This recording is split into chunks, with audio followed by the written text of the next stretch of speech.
যখন আমার মেয়ের দেহ আমার ঘরে সাহায্য ছিল, তখন ডিসি নর্থ আমাদের ঘরের একটা গলিতে ঢুকে ঘরের ভেতরে তিনি আমাকে টাকা দেওয়ার চেষ্টা করেন।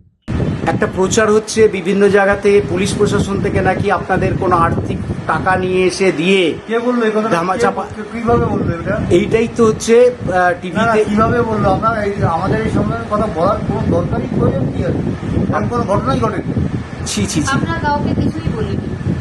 চাপ দিয়ে, পরিবারকে চাপ দিয়ে, বারবারই তো বলা হচ্ছে চাপ দিয়ে করানো হয়েছে 11 তারিখ রাত্রিবেলা দিয়ে নিশ্চয়ই করেছে এসে। কারণ ওনারা এই কথাগুলো তো বলেছেন যে আপনারা যে এরকম বলছেন তাতে তো আপনাদের এখন, তখন আমাদের মানে কলকাতা পুলিশের কাছেই এই কেসটা ছিল, তাতে আপনাদের কেসে অসুবিধা হতে পারে।